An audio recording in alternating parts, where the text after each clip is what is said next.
Eso se tiene que entender así. Entonces, el anestésico local puede bloquear esos canales de sodio y potasio de diversas maneras. Una, colocando acá, bloqueando esos canales a través de iones de calcio. O sea, puede bloquear incorporando en esos sectores iones de calcio. Otro, el propio anestésico local puede bloquear esa transmisión. Y otra, ingresa el anestésico adentro del nervio y cierra directamente ese paso de intercambio.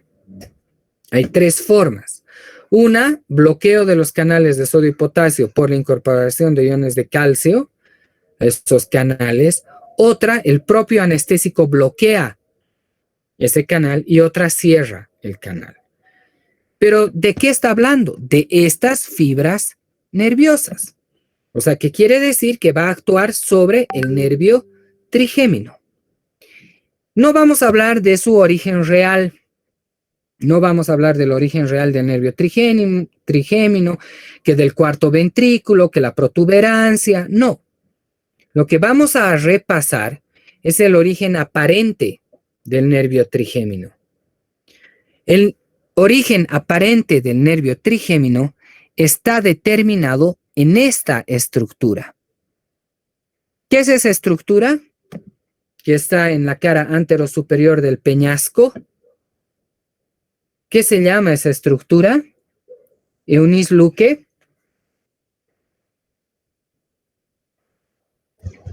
Disculpe, doctor, no le escuché bien. ¿Me puede volver a repetir la pregunta?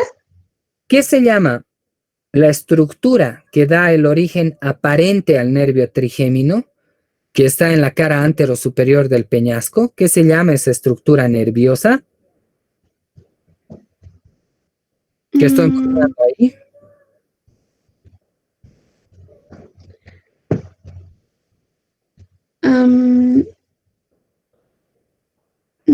No distingo bien, doctor. El lugar blanco de la imagen donde estoy mostrando todo esto de acá, toda esta estructura que está en la cara anterosuperior del peñasco, ¿qué se denomina?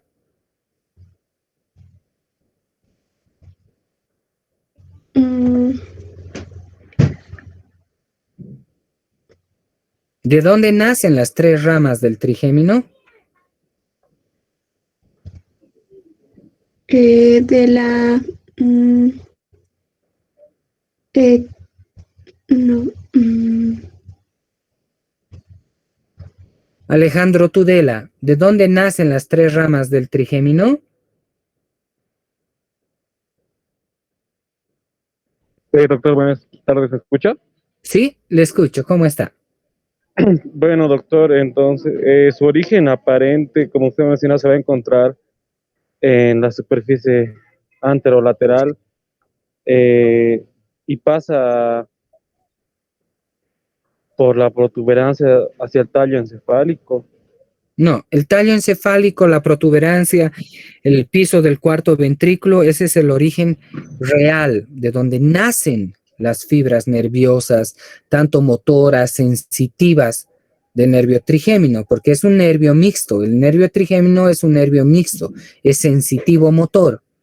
Todas esas fibras nerviosas nacen del piso del cuarto ventrículo, atraviesan por la protuberancia, ok, pero todas esas fibras llegan y se unen en una estructura, acá, que es en la cara anterosuperior del peñasco, en una estructura.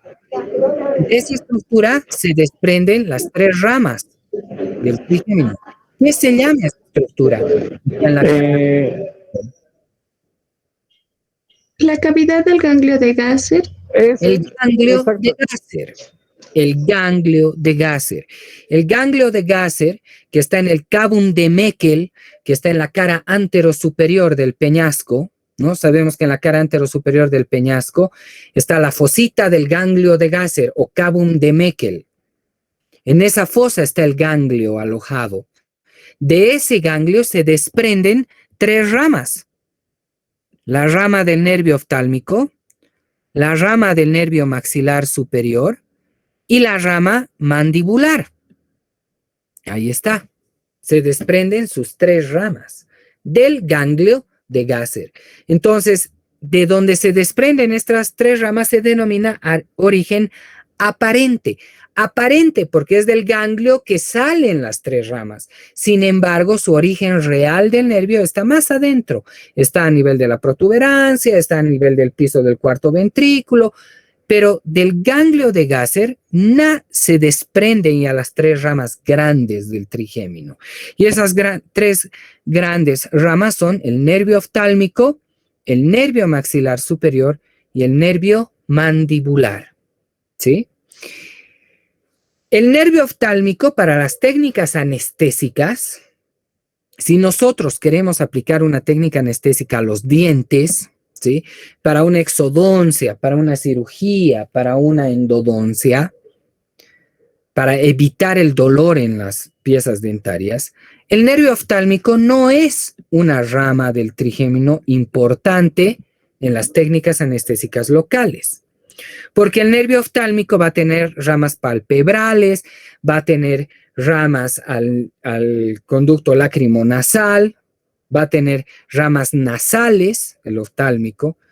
Entonces, acá estamos viendo, está saliendo acá la rama del nervio oftálmico y está dando ramas oculares, está dando ramas frontales, una rama externa, una frontal interna, una frontal externa.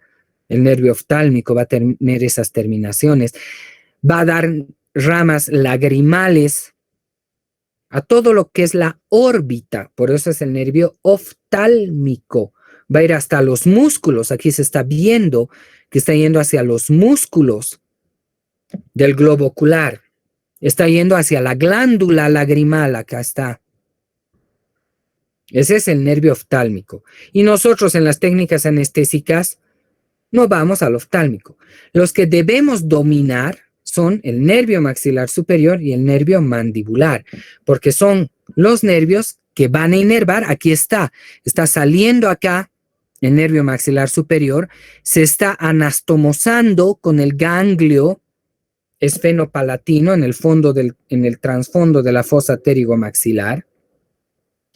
Y de esa anastomosis con el ganglio esfenopalatino van a salir ramos del maxilar superior. Aquí están saliendo ramos que van a ingresar por la tuberosidad del maxilar y son los dentarios posteriores.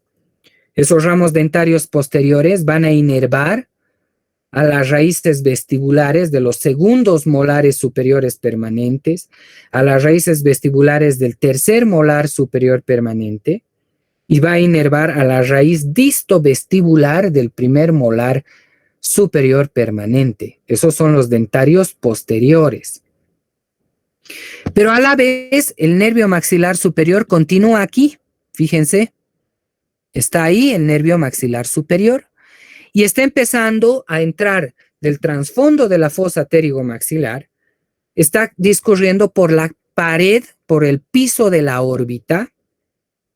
O sea, está debajo del globo ocular, de los músculos orbiculares, ¿sí? Está por ahí abajo, caminando por el piso de la órbita, y se introduce por el canal infraorbitario, o suborbitario, o canal orbitario, que está en el piso de la cavidad orbitaria.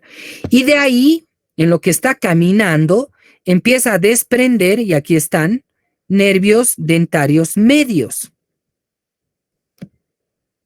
Y esos nervios dentarios medios inervan a los premolares superiores, ¿sí? Y por ende inervan a las molares de leche, a sus raíces vestibulares del primero y del segundo molar superior temporario. Incluso se denomina plexo de Porier. El plexo de Porier está determinado por los nervios dentarios medios, ¿no? Hay una anastomosis ahí de nervios, es el plexo de Porier. El plexo de Porier va a ir a los premolares superiores, a los molares de leche. Pero termina en el agujero suborbitario o infraorbitario. y ya de lo que se llama nervio maxilar superior, se llama ahora nervio infraorbitario y sale por ese agujero. Y da ramos nasales, da ramos labiales, ahí está dando ramos hacia el labio, y da ramos dentarios anteriores. Y esos ramos dentarios anteriores van a todo de canino a canino, tanto de los dientes de leche como a los dientes definitivos. Entonces, el nervio maxilar superior tiene ramos dentarios posteriores, tiene ramos dentarios medios y tiene ramos dentarios anteriores. Pero a la vez, eso va a ser para toda la parte vestibular, ¿no? De los dientes. Pero cuando ingresa por el trasfondo de la fosa pterigomaxilar, que es la pared anterior de esa fosa, ¿sí? La tuberosidad, da un ramo, que es el ramo nasopalatino. Se entra al maxilar superior, transcurre por el seno maxilar y va caminando y da un ramo palatino anterior, sale por el agujero palatino, ¿sí? Posterior, pero es el nervio palatino anterior, y va a inervar a la raíz palatina desde el primer molar superior hacia el segundo molar superior. Su raíz palatina del primero y segundo molar superior permanentes está inervado por el nervio palatino anterior. Y la raíz palatina del tercer molar superior permanente está inervado por el palatino posterior, que eso ya sale por los palatinos accesorios, ¿no? Del paladar. Tienen que repasar conceptos de anatomía, queridos chicos. Sigue transcurriendo por todo el piso y llega y sale por el agujero incisivo en el paladar, donde está la papila incisiva, entre los incisivos en el paladar, ¿no? Y sale con la denominación del nervio esfenopalatino. Y el nervio esfenopalatino inerva toda la mucosa del paladar de canino a canino, definitivos. E incluso inerva la raíz palatina de los molares de leche. Hasta ahí, cuando veamos la técnica anestésica, vamos a volver a repasar eso. Inerva la raíz palatina de los nervios, de los molares de leche superiores. Entonces, tenemos que conocer el trigémino para saber, estoy usando una técnica infiltrativa a un incisivo de leche, estoy entonces haciendo acción al nervio dentario anterior y al esfenopalatino por el paladar. Voy a utilizar una técnica anestésica al primer molar superior permanente. Por vestibular, voy a anestesiar al dentario medio en su raíz mesiovestibular del primer molar permanente, al dentario posterior en su raíz distovestibular y al palatino anterior en su raíz palatina. Entonces tenemos que repasar esta anatomía. Aquí está el origen real, que no es lo importante. Lo importante es entender, que nace del suelo del cuarto ventrículo, ¿sí?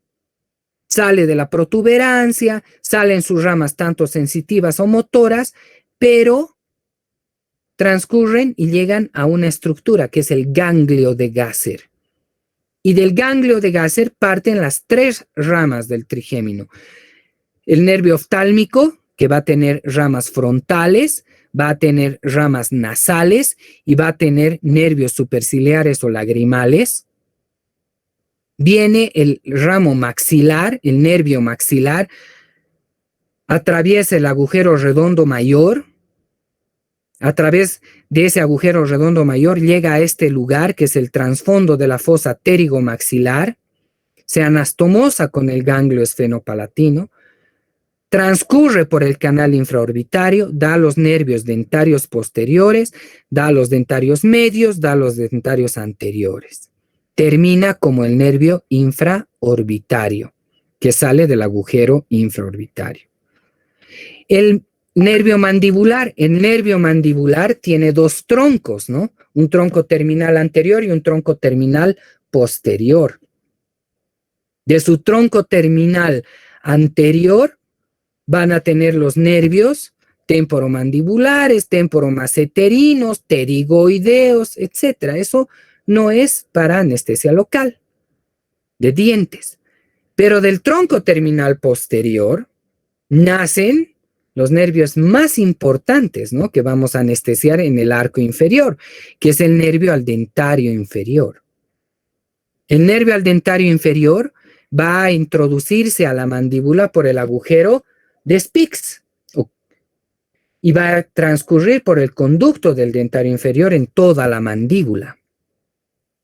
Antes de ingresar a lo que es el hueso de la mandíbula, desprende el nervio lingual, que llega hacia la lengua. Y a la vez da un ramo, que es el nervio miloioideo. O sea, que va a inervar al músculo miloioideo, que es el músculo del piso de la boca.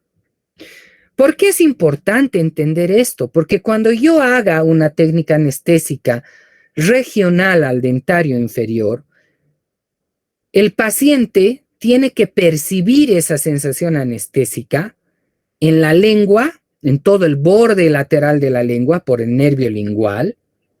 Siente que la lengua está adormecida, toda la mitad de la lengua hasta la punta de la lengua. Eso quiere decir que realmente ha ido la acción al nervio lingual. No debe percibir el piso de la boca. El piso de la boca también la debe sentir media anestesiada porque está el nervio miloioideo. Y evidentemente no debe percibir los dientes, ¿no? Porque está anestesiado el dentario inferior. Entonces, si uno no aprende la anatomía básica, no comprende ni las percepciones reales, porque el paciente te puede decir, sí, siento anestesiado el cachete. Cuando el paciente te dice que está anestesiado el cachete, no es el dentario inferior el que está anestesiado. Está anestesiado el bucal largo. Y el bucal largo viene del temporo bucal, que es del tronco terminal, no del dentario inferior. ¿Sí? Entonces, que el paciente te diga que está anestesiado el cachete, no está a cabalidad anestesiado el dentario inferior y puede dolerle el diente si estás haciendo una endo, si vas a hacer una exo. Has anestesiado al bucal largo. Entonces, vamos a repasar esos conceptos. Del ganglio de Gasser, ¿sí? Aquí está mi ganglio de Gasser. Se desprende el primer ramo, el primer nervio grande, que es el oftálmico. Este tiene nervios nasales, que se dividen en nasal externo e interno. Tiene nervios frontales, que tiene un nervio frontal externo e interno también, y el nervio lagrimal. Esos son sus tres grandes ramos, el nasal, el frontal y el lagrimal. No es ahorita para técnica anestésica de dientes, pero es para repaso. En cambio, esto es lo que uno tiene que aprender. Aquí está el maxilar superior.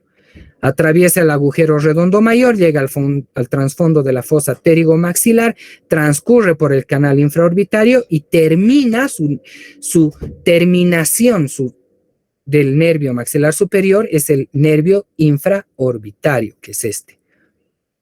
¿Sí? Acá desprende dentarios posteriores, desprende dentarios medios, dentarios anteriores. Corre por ahí adentro del maxilar y da el nervio nasopalatino y da el palatino anterior, palatino posterior y el esfenopalatino. ¿Ok? Este es el nervio maxilar superior. A leer, muchachos, ¿sí? O volver a repasar nuestro libro de anatomía de Rubier, si es que lo están usando, o Testi Latarjet, etc. El mandibular. El mandibular tiene ramas externas, el temporal profundo medio, el temporal maseterino, que va a ir a lo que es los haces anteriores del temporal y al músculo maseterino. El temporobucal va a ir con ramos al temporal, a los haces temporales posteriores y el bucal largo. Ah, este es el bucal largo. Y este bucal largo, este es el temporal temporobucal, ¿sí? Este temporobucal va a ir al todo el fondo, ¿sí?, de la mucosa, al fondo del surco. Va a inervar toda la parte vestibular de las piezas posteriores inferiores.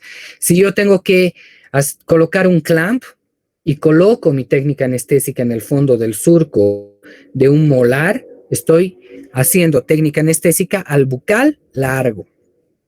Si tengo que hacer una exodoncia de un molar inferior, entonces primero voy al dentario inferior y cierro circuito con el bucal por vestibular, ¿sí?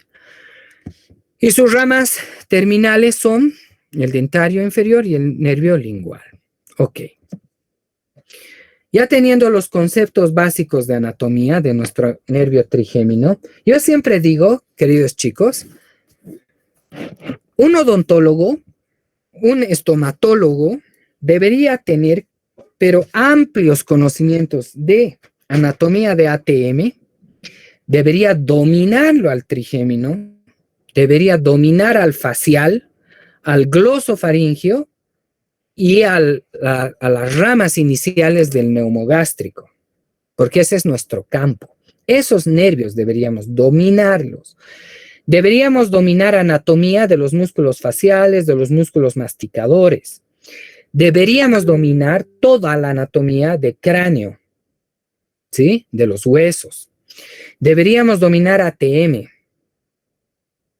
en anatomía, porque si no, es el pan de cada día, no es solamente el diente, no somos tapahuecos y sacadientes, somos estomatólogos. Entonces, hay que repasar mucho de esos conceptos para entender todo lo que viene hacia adelante. El objetivo primordial del tratamiento odontopediátrico es evitar el dolor en el paciente infantil, evitar que todos nuestros tratamientos sean lo menos dolorosos posibles. Y eso conlleva una buena técnica anestésica, un correcto procedimiento de la anestesia y un buen control de la conducta. No podemos estar pensando en una técnica anestésica en un niño que está gritando, chillando, pataleando, moviendo la cabeza, porque podemos causarle hasta lesiones. Entonces, la pregunta siempre parte de qué técnica anestésica yo voy a hacer, local o troncular. Y el término troncular está mal dicho, porque ustedes es la técnica troncular al dentario inferior. ¿Por qué? ¿Acaso está haciendo al tronco terminal anterior, al tronco terminal posterior del trigémino? No estás ingresando hasta allá adentro. Tú estás haciendo una técnica regional al dentario inferior. No es una técnica troncular. El dentario inferior se desprende del tronco terminal, pero tú no vas hasta el tronco. Entonces, lo adecuado es una técnica regional al dentario inferior. Y colocas. ¿Cuándo vas a elegir colocar una técnica anestésica? Solo para restauraciones profundas en dentina media, donde sepas que incluso puedes hasta comunicarte con pulpa. Quiere decir que uno elige colocar anestesia cuando vas a hacer cosas profundas, cuando vas a elegir terapias pulpares, cuando vas a hacer exodoncias. No hay necesidad de colocar técnicas anestésicas para selladores, para operatorias simples, no. Para IGDAS 3, 4, no hay necesidad. Puedes realizarlas para cuando son cosas más profundas. Los puntos a tomar en cuenta para la elección de una técnica anestésica adecuada es primero el lugar de punción. Y el lugar preferente de punción es en el fondo del surco. Siempre en el fondo del surco, porque es un tejido más flácido. Entonces, la aguja no causa dolor. En cambio, colocar en encía adherida, tocas hasta hueso y duele. En cambio, en el fondo del surco, no. Temperatura de la droga. No se calienta jamás el tubo anestésico al fuego, porque sabemos por los componentes del anestésico que tiene tiosulfito de sodio, metilparaben, ¿sí?, que son los conservantes, que si son sobrecalentados, esos pueden causar incluso hasta una reacción alérgica del anestésico. Y entonces se calienta el tubo de anestesia en la palma de la mano, pero no al fuego, como algunas veces se mira a los estudiantes con su encendedorcito, con su mechero, y están descomponiendo los componentes de un anestésico local en el tubo. Eso es de muy alto riesgo. Cantidad de anestesia. ¿Por qué le has puesto cuarto tubito? Es que es chiquitito. Ah, o sea, si es chiquitito le pongo cuarto, si es medianito le pongo media, si es más grandote le pongo un tubo. No, la cantidad de anestesia se elige por el peso del niño, que vamos a ver una fórmula. Velocidad de inyección. No se utiliza la técnica de turbulencia como en cirugía. En cirugía tú puedes colocar de golpe todo un tubo. Hay maxilos que para hacer una cirugía de un tercer molar agarran y tan de golpe, 1, 2, 3 tubos por turbulencia. En el niño jamás se realiza eso. La velocidad de inyección debe ser lenta.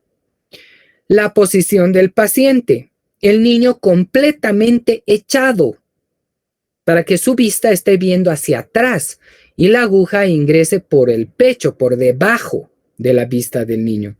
Las carpules jamás se cargan a la vista del niño. Las jeringas tienen que estar fuera de la vista del niño porque causan ansiedad y miedo. Y el nivel de tensión del paciente tiene que ser manejado antes de colocar la técnica anestésica, con técnicas de manejo conductual. ¿Cómo se calcula cuántos tubos? Ahora voy a colocar en un niño, por el peso del niño. Nosotros utilizamos de preferencia, el anestésico local de preferencia es la lidocaína, al 2% con vasoconstrictor. ¿Cuáles son las funciones del vasoconstrictor? Magalí García. Doctor. Buenas tardes. ¿Cuáles son las funciones del vasoconstrictor?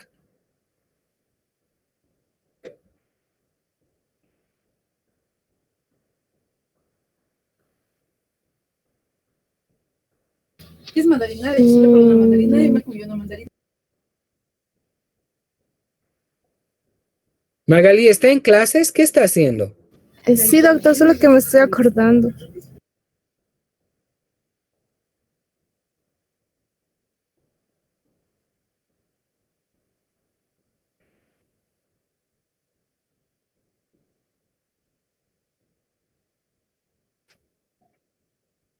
Valeria Rivera, ¿cuáles son las funciones del vasoconstrictor?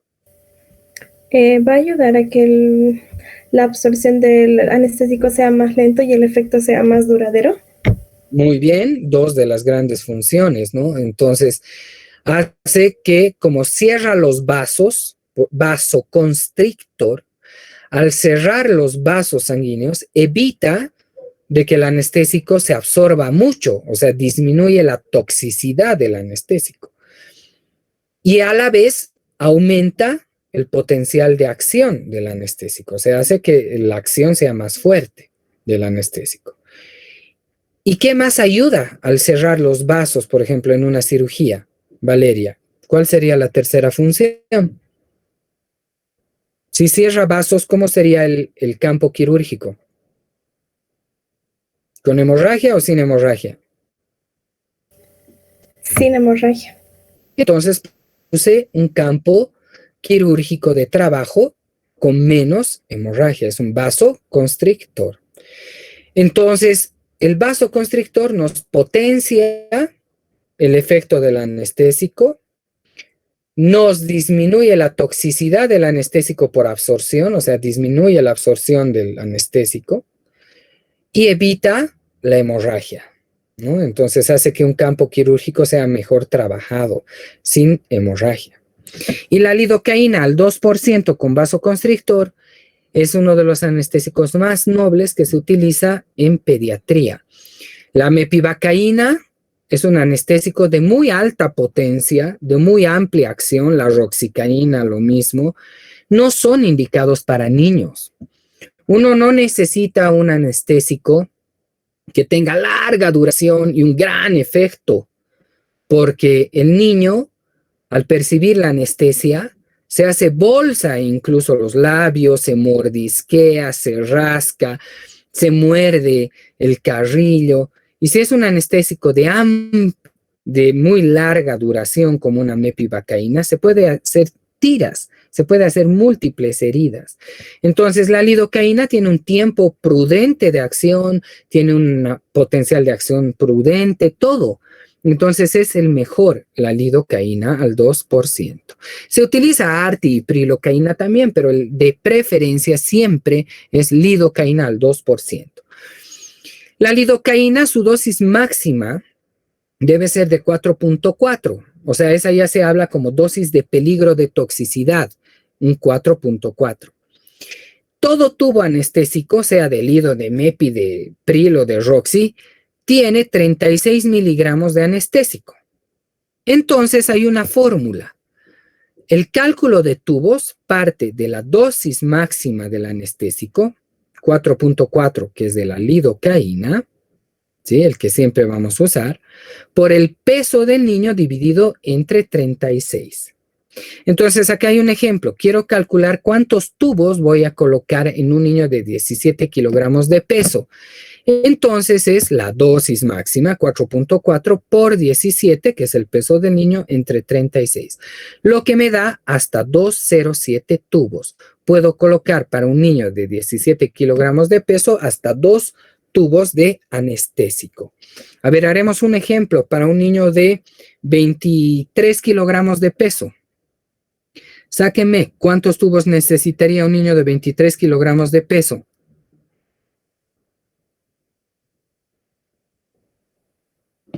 ¿Cuánto le sale?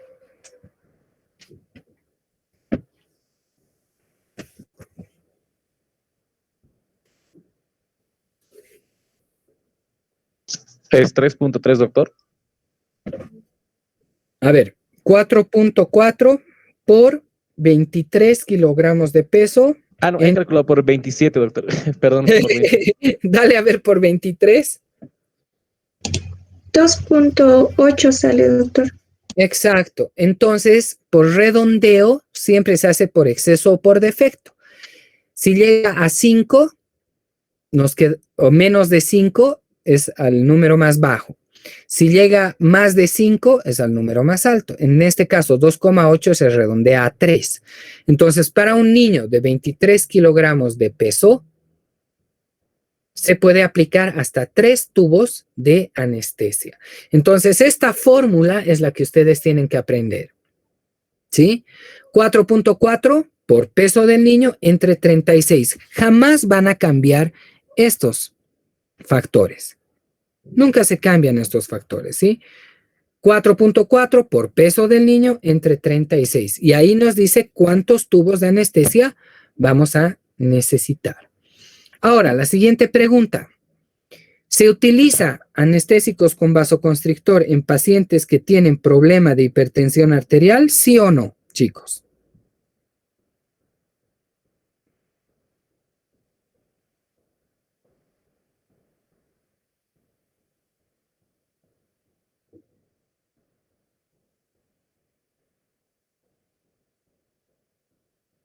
¿Se utiliza o no se utiliza vasoconstrictor en un paciente que tiene hipertensión arterial?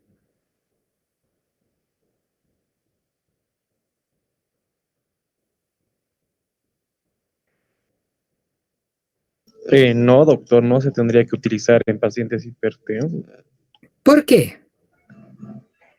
Porque como la presión arterial puede ir incrementando, entonces no se puede controlar, o sea, temporalmente cuando se usa el anestésico, doctor, ¿o estoy mal?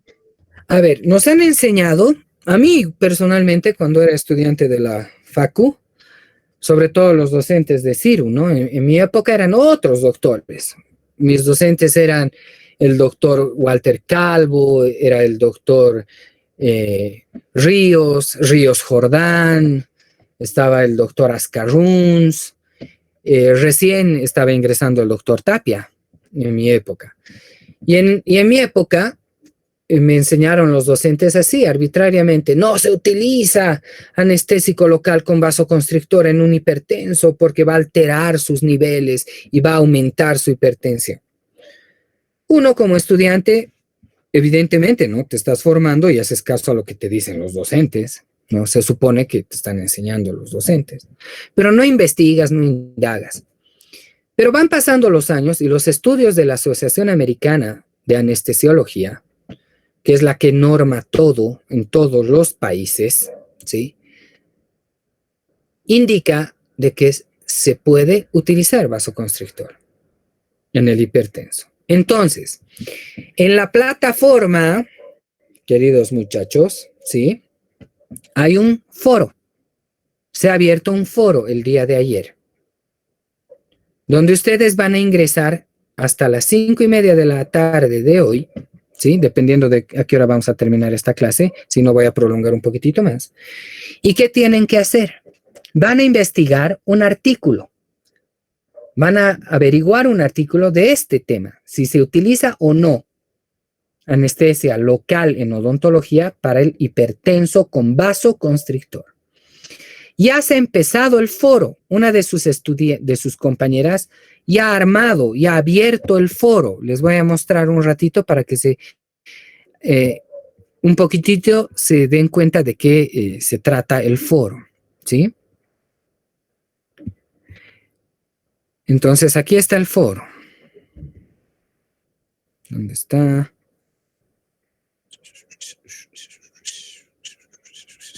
Dice, foro de discusión anestésicos locales en hipertenso.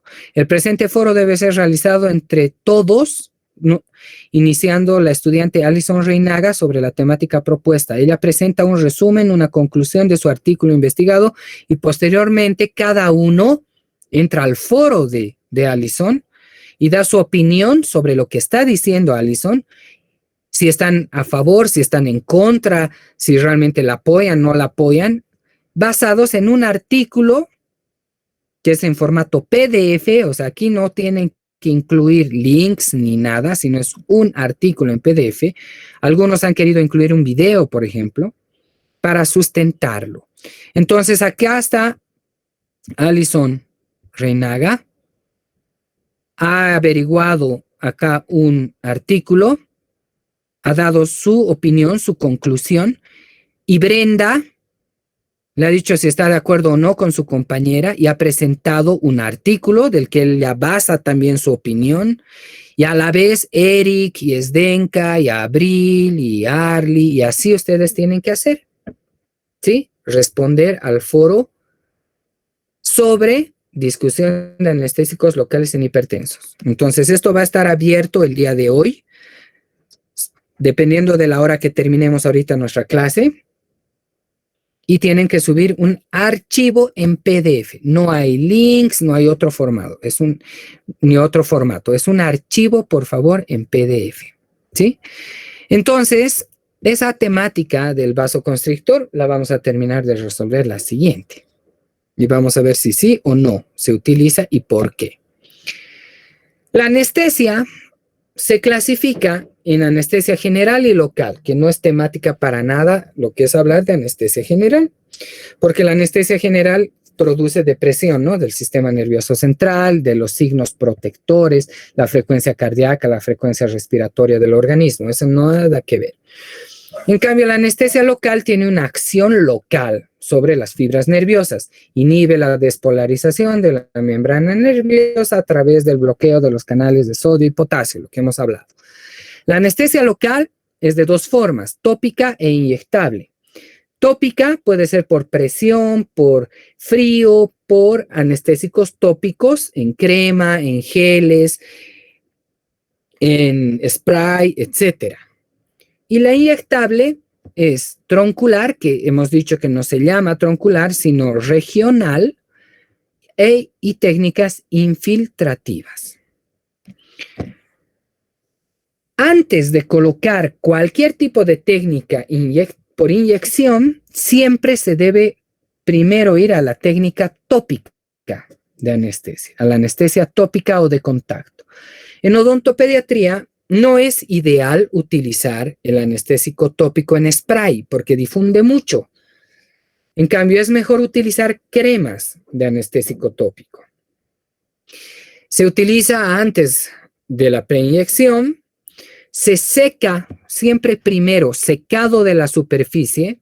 Ahora ya no secamos con el aire, sino tenemos que secar con algodón por el COVID. Se seca la mucosa, se aplica el anestésico con una motita o con un rollo de algodón, pero se deja haciendo presión. O sea, no dejamos la mota y nos retiramos. No, hacemos presión en el lugar de punción hasta unos 2 minutos para que haga acción. Los anestésicos tópicos son de distinta familia o grupo a los anestésicos en el tubo anestésico. Los del tubo hemos hablado de que usamos una lidocaína y son al 2, al máximo que consigues es al 4%. La que nosotros usamos es al 2%. En cambio, la crema es benzocaína al 20%. ¿Qué quiere decir? Que el anestésico tópico en crema tiene más porcentaje que en el tubo. Entonces es trucho cuando uno piensa que va a agarrar unas gotitas del tubo anestésico en una mota de algodón y va a tener la misma acción. No, porque el del tubo es al 2% y el de la crema es al 20%. Además son de distinta familia. Y al ser de distinta familia, ¿sí?, es más fácil en difusión de la benzocaína, tiene mejor difusión por el epitelio de la mucosa. O sea que su acción es netamente ahí, para mucosa. Lo que del tubo va a tener su acción en la fibra nerviosa, o sea, más adentro. Entonces, muchachos, cuando volvamos a la clínica, deben tener anestésico en crema, ¿sí? Para la preinyección, para la etapa de la preinyección. Tenemos agujas largas de 35 milímetros, que esas sirven para la técnica al dentario inferior, para niños mayores de 9 años de edad, cuando ya tienen bien erupcionados los primeros molares definitivos, ya están en oclusión, o sea, niños de 9, 10 años de edad. Ahí para el dentario inferior usamos la aguja larga. Tenemos la aguja corta de 25 milímetros que sirve para niños comprendidos entre las edades de 6 a 9 años de edad para un dentario inferior. Y las agujas pediátricas o extra cortas que se llaman de 10 milímetros, que nos sirven para dentición primaria, niños chiquitos antes de los 6 años de edad y demás. Entonces, uno elige el tipo de aguja de acuerdo hasta la edad del paciente y a la pieza que uno va a hacer la técnica anestésica. El paciente debe estar así, echado completamente, con la mirada viendo hacia atrás, para que la aguja, la carpule, entre por este sector, por debajo de la vista del niño, y entonces sea más fácil la técnica. Una vez anestesiado, siempre se debe ofrecer al paciente espejo en mano, porque el niño, al sentir la sensación de adormecimiento, piensa que se le ha deformado la cara. ¿Qué me has hecho? Mi cara me duele, porque para el niño todo es dolor, ¿sí? Me duele mi cara, ¿qué me has hecho? Y piensa que se le está cayendo el cachete, el párpado, el labio, piensa que se está deformando. Ese es el gran problema que sufre el niño psicológicamente en una técnica anestésica. Entonces tú le tienes que mostrar con el espejo y decirle, no, mira, no está pasando nada, tu carita está normal, tu labio está normal, tú te duermes en la noche, te despiertas en la mañana, tu muelita se ha dormido un ratito, se va a despertar cuando llegues a tu casa, todo va a estar normal, pero fíjate, tu cara está bien, tu labio está bien. Siempre muestren, muchachos, que no está pasando nada de deformación facial en su paciente. Además, es importante esto Porque como el niño siempre percibe la anestesia y se empieza a morder el labio, se va a hacer averías. Entonces, cuando uno termina el procedimiento, le muestra incluso al papá, venga, fíjese, le hemos puesto anestesia. Lo estoy despachando a su hijo sin nada de lesiones. Tiene que cuidar que su hijo no se toque, no se chupe, no se rasque, no se succione el labio, porque se va a hacer averías. Y ahí se van a hacer lesiones. Entonces, si tú no explicas esto y despachas al paciente, el papá te viene al día siguiente e incluso te dice, mire la avería que le ha hecho. Mire esa herida que tiene en el labio. Seguramente ha sido por el pinchazo. Entonces, hasta de tema legal, para evitarse problemas, muchachos, uno tiene que explicar las cosas que pasan y las complicaciones que pueden haber a futuro. ¿Sí? Siempre espejo en mano. Entonces, el niño está viendo hacia atrás. La aguja entró por abajo. Y si este es mi diente, ¿no? Ahí está mi diente, ahí está su encía, y este es el labio, ¿sí? La aguja se apoya en el fondo del surco y el labio se jala hacia la aguja. O sea que no es que la aguja entra al labio. Fíjense, aquí se está jalando el labio hacia arriba primero y luego hacia abajo. Entonces el labio entra hacia la aguja. El fondo del surco, ¿no? El fondo del surco. Se tracciona el labio hacia la aguja. Y entonces ahí no se percibe dolor. Has puesto el anestésico tópico, has dejado 2 minutos haciendo presión y la aguja no entra al fondo del surco, sino el labio se jala hacia el bisel de la aguja. ¿Se comprende eso, chicos?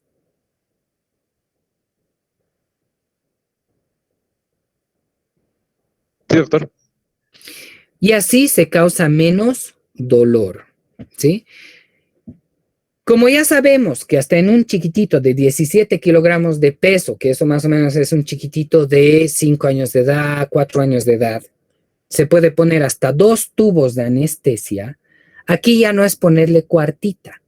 O sea que ya no hay cuartos tubos, chicos. Si yo voy a hacer una pulpotomía, una pulpectomía, una endodoncia, una exodoncia, no hay cuartos tubitos.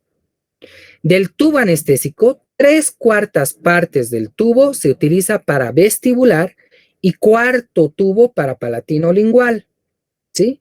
Entonces acá hacemos la técnica anestésica y depositamos 3/4 partes del tubo, casi todito el tubo, porque uno quiere seguridad de trabajo. Es preferible un llanto a que haya varios pinchazos, porque ahí ya se descontrola la conducta del paciente. Ah, te da miedo y ¡chan! Ya retiras la aguja. Y otra vez, ah, y toda la tarde le estás pinchando. Entonces es preferible, ah, ya dale eso, qué valiente, vamos a contar. Y sin retirar la aguja, 1, 2, 3, 10, listo, acabaste los 3/4 tubos. A que sean varias veces el pinchazo, porque en el niño eso ya es descontrol de conducta. Una vez que has terminado de depositar los 3/4 partes del tubo, no vamos directo a hacer punción en el paladar, sino la aguja está entrando 90 grados, fíjense, acá. O sea, si mi diente está aquí, que ahí está su encía, la aguja está entrando en la base de la papila así. Esta es mi aguja. Está entrando 90 grados la aguja hacia la base de la papila. Está entrando aquí, va a entrar aquí, va a entrar ahí, va a entrar ahí. Una vez que he anestesiado vestibular, esta técnica es solamente para dientes de leche. Se llama técnica transpapilar. ¿Sí? Porque entra a través de la papila. Ingresa la aguja unos cuantos milímetros por la papila y se deposita unas cuantas gotas y ya se torna isquémico lo que es la mucosa del paladar. Y ahí recién refuerzas. Entonces ya no le duele al niño la punción hacia palatino. Entonces, primero, el primer paso ha sido técnica en el fondo del surco. ¿Sí? 3/4 partes del tubo. Este ha sido el paso 1. El paso 2, 90 grados la aguja transpapilar. Y 3, paso 3, recién refuerzo hacia el paladar. Entonces no le va a doler hacia el niño. ¿Sí? ¿Vamos bien?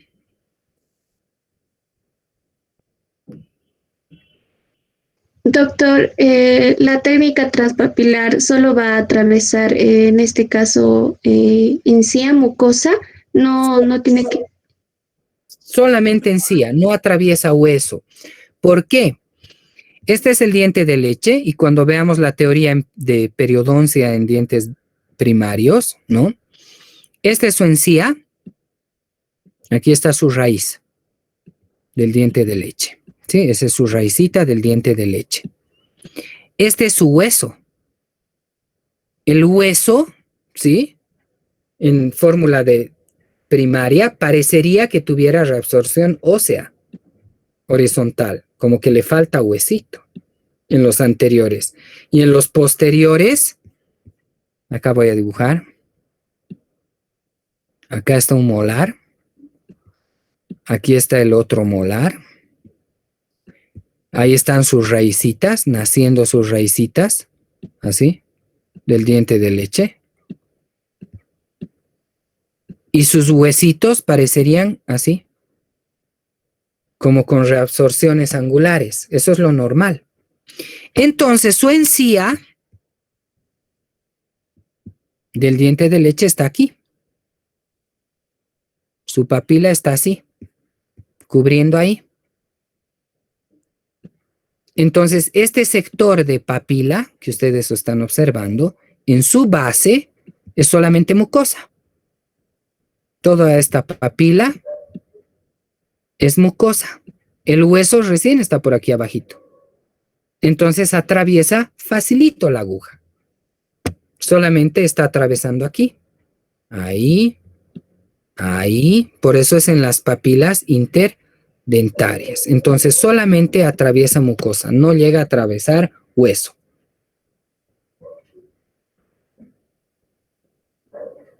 ¿Vamos bien, Valeria? ¿Quién preguntó? Yo, doctor Eunice, sí, está bien, gracias. Buena pregunta, buena percepción. Entonces, por eso solamente sirve para dientes de leche. Porque en el diente definitivo, el hueso está aquí. Y tiene crestas incluso. El hueso. Entonces, no puedes atravesar hueso. Va a doler. La aguja se te puede doblar, se te puede romper. Entonces, solamente sirve para dientes de leche. Esa es la técnica para las piezas superiores. Entonces, una vez que ya se ha anestesiado y todo ha quedado isquémico, recién refuerzas hacia el paladar. Ahora, el sitio de punción en el paladar se divide, ¿no?, en 3 regiones. Esta zona y esta zona. Esta es la zona 1, esta es la zona 2 o intermedia y la zona 3. La zona 1 y 3 del paladar está muy adherida al periósteo, o sea, todo este lugar, todo este sector, bien de unos cuantos milímetros del paladar, está muy adherida al periósteo del hueso, o sea que es dura, va a doler. En cambio, la zona intermedia es más flácida. O sea, uno calcula más o menos a máximo unos 2 centímetros de distancia del margen. Ese es el lugar ideal de punción. Es más blando y no se percibe tan fácilmente. ¿Sí? Ok, entonces ahí están las técnicas para las piezas superiores. Son infiltrativas por vestibulares, transpapilar y recién infiltrativa al paladar. Ahora las técnicas para las piezas inferiores. La técnica ideal para exodoncias, endodoncias de piezas posteriores, inferiores, es al dentario inferior. Pero el niño está en crecimiento. Aquí estamos viendo mandíbulas, ¿sí? Esta era la mandíbula de un bebé de antes de 2 años. Esta es la mandíbula de un niño comprendido desde los 3 años. Esta es una mandíbula de un niño ya de 6 años para arriba, etcétera, ¿sí? Su mandibulita, como ustedes están pudiendo observar, está creciendo, es muy chiquitita.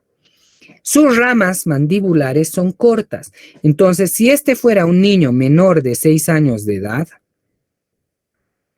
y este es su molar de leche, ¿sí? Su rama es pequeñita, es baja.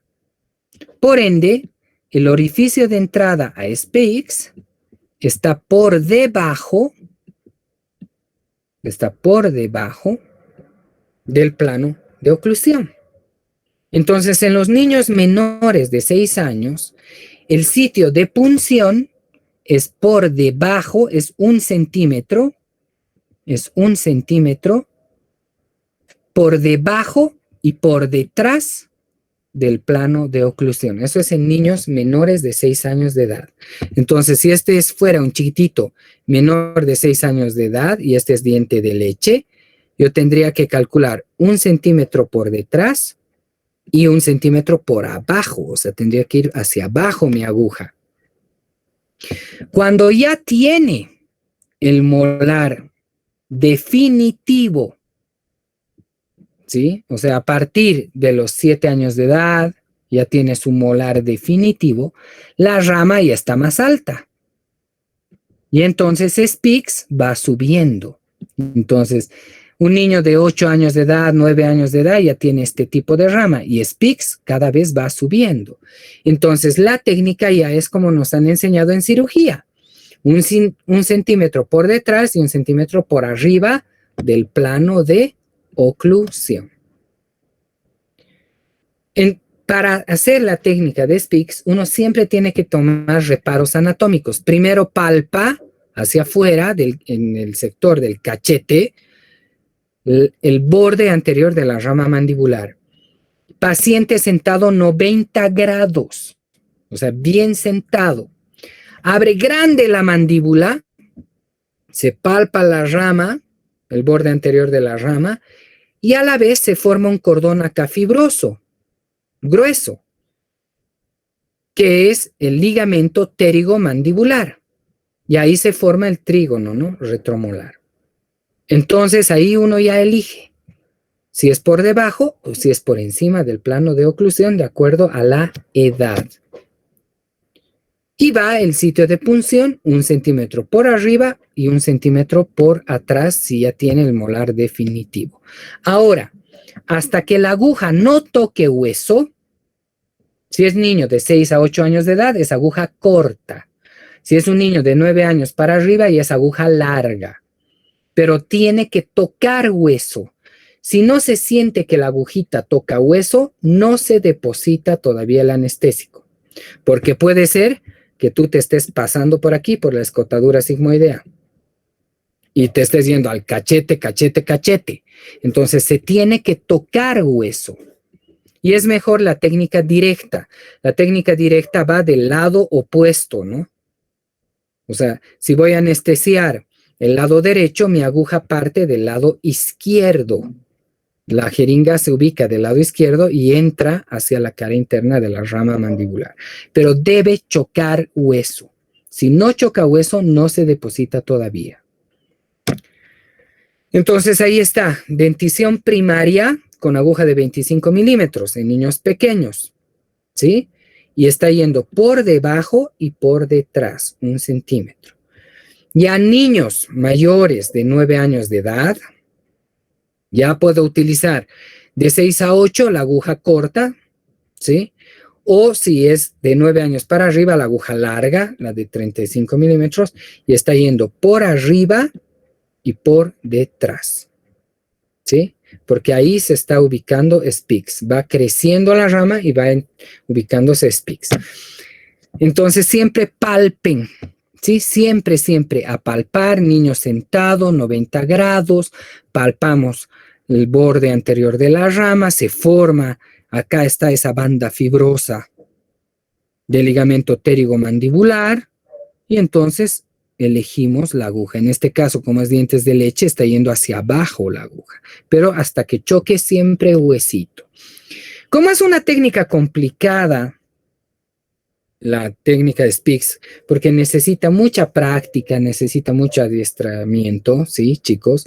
Se supone que a la primera ustedes no van a hacer una excelente técnica, ¿no? Estamos aprendiendo. El año pasado hemos estado con virtuales, este año estamos empezando con virtuales, nos conflictúa la habilidad manual, ¿no?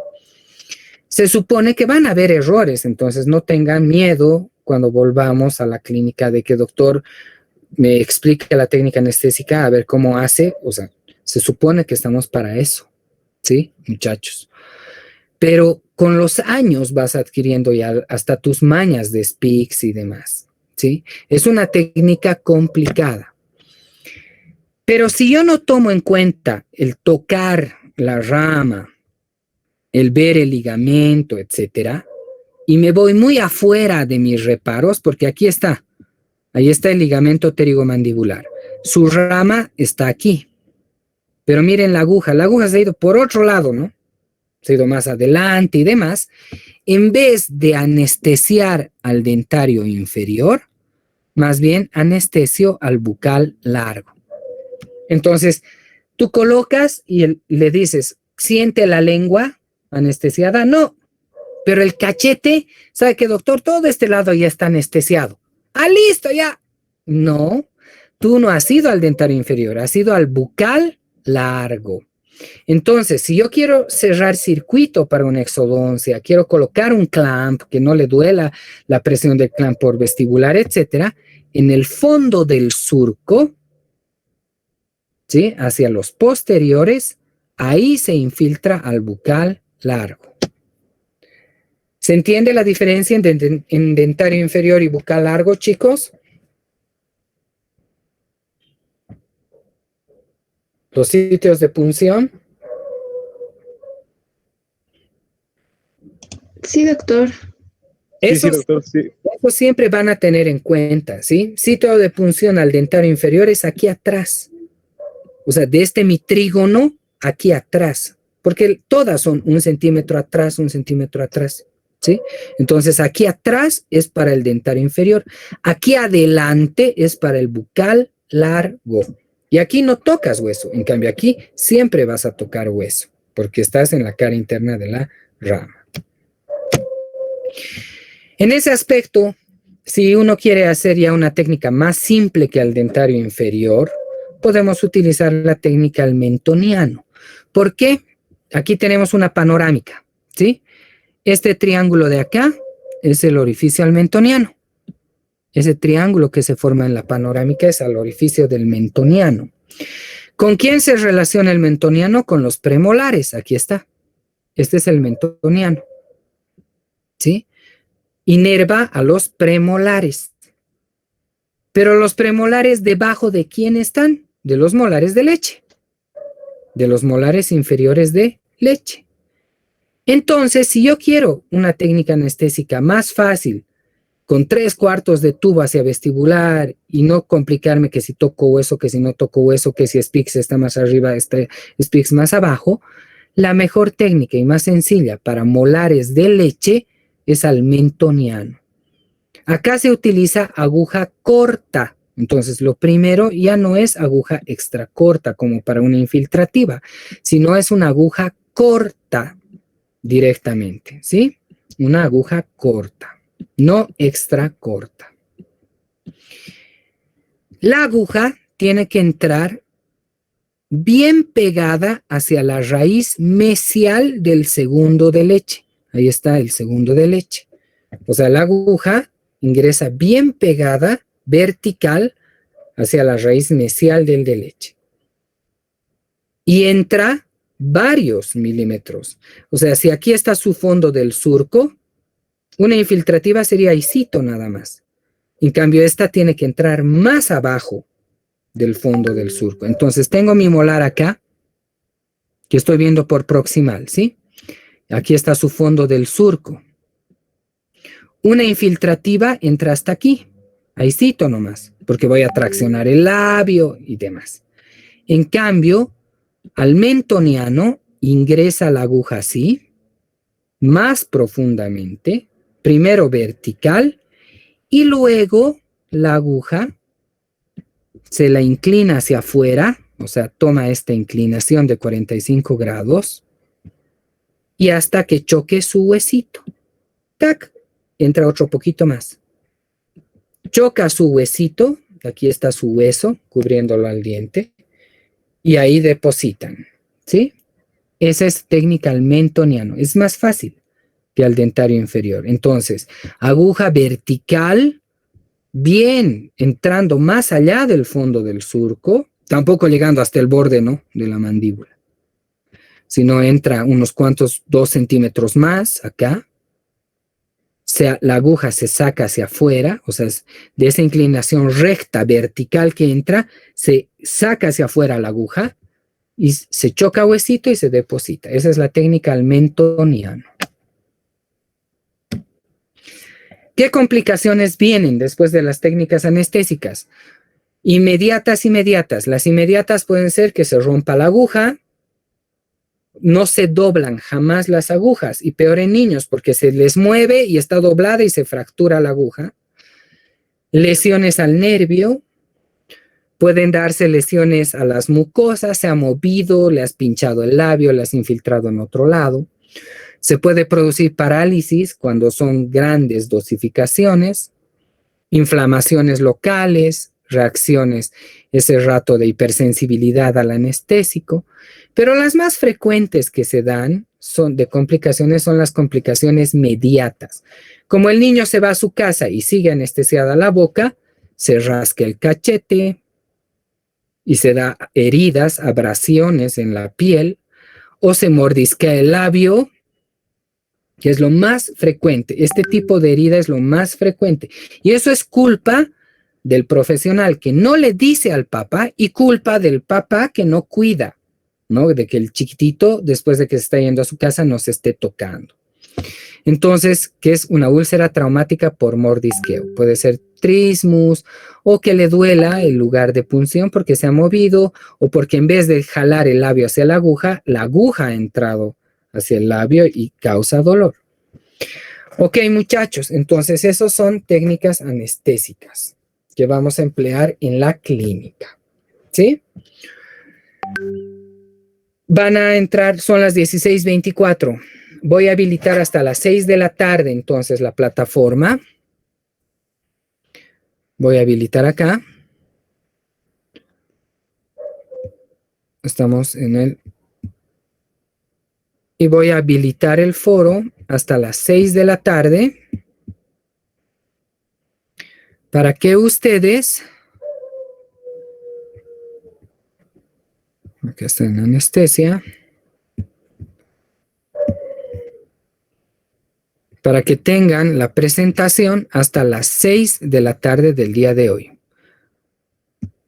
Entonces es 20 hasta las 6 de la tarde. Para que hagan su foro. ¿Sí? ¿Alguna duda, alguna pregunta, chicos? Doctor, disculpe, con respecto a la tarea, nos dijo que tenemos que responder y comentarlo acerca de Alison Reinaga, ¿verdad? ¿O Exacto. alguno de nosotros va a comenzar No. otro? Continúen sobre Alison Reinaga nomás.